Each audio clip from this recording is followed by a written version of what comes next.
وہ بیچارے شارق صاحب کا بہت برا ایکسیڈنٹ ہوا ہے، ابھی آفس آئے وہ۔ انکل آپ سب سے معذرت چاہتا ہوں، میں شاید کو آفس میں رکنا پڑا، اصل میں ڈیڈ لائن ایسی تھی کہ ہم سب کام میں لگے۔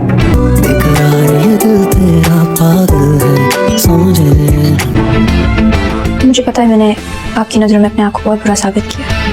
میں آپ کو بھی آپ نظر نہیں آتی۔ ہیلو گائز، ڈرامہ سیریل میم سے محبت کی آنے والی ایپیسوڈ میں دکھایا جائے گا کہ روشی گھر واپس آ گئی ہے۔ جیسا کہ ہم نے پچھلی ایپیسوڈ میں دیکھا تھا کہ شارق نے روشی کو جھوٹ بولا کہ میرے دوستوں نے میری برتھ ڈے پارٹی ارینج کی ہوئی ہے تو تم میرے ساتھ چلو، تو روشی اس کے ساتھ چلی جاتی ہے اور وہاں اسے وہ کلب لے جاتا ہے اور نشہ آور ڈرنک پلا دیتا ہے، جس کی وجہ سے روشی بے ہوش ہو جاتی ہے۔ جب نیم بے ہوشی کی حالت میں اٹھتی ہے تو دیکھتی ہے کہ شارق اس کے سامنے بیٹھا ہے اور وہ اس کے ساتھ غلط حرکات کرنے کی کوشش کر رہا ہوتا ہے،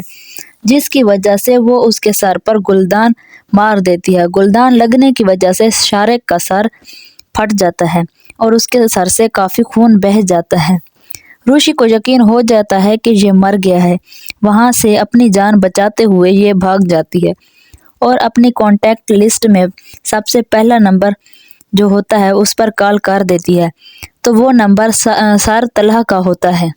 روشی بولتی ہے، طلحہ سر مجھے بچا لیں، میں نے ایک مرڈر کر دیا ہے، تو طلحہ وہاں پہنچ جاتا ہے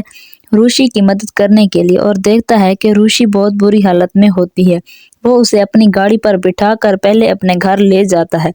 جب روشی کچھ بہتر ہوتی ہے تو اسے اس کے گھر چھوڑ دیتا ہے۔ روشی کے گھر والے جب دیکھتے ہیں کہ روشی اتنی دیر سے گھر آ رہی ہے تو وہ روشی سے پوچھتے ہیں لیٹ آنے کی وجہ کیا ہے، تو روشی ان کو کوئی جواب نہیں دیتی اور اپنے کمرے میں چلی جاتی ہے۔ دوسرے دن طلحہ ان کے گھر پہنچ جاتا ہے۔ روشی ڈر جاتی ہے کہ یہ میرے گھر والوں کو سچائی بتانے آیا ہے کہ میرے ساتھ رات کو کیا ہوا تھا، لیکن یہ سن کر حیران ہو جاتی ہے جب طلحہ سب کے سامنے بول رہا ہوتا ہے کہ سوری مس آیت کو رات دیر تک آفس میں رہنا پڑا کیونکہ کام کا برڈن ہی اتنا زیادہ تھا۔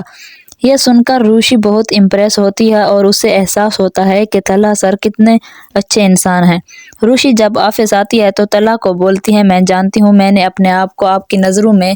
بہت گرا دیا ہے، جس کی وجہ سے میں اب یہاں کام نہیں کروں گی اور آئندہ آپ میری شکل نہیں دیکھیں گے۔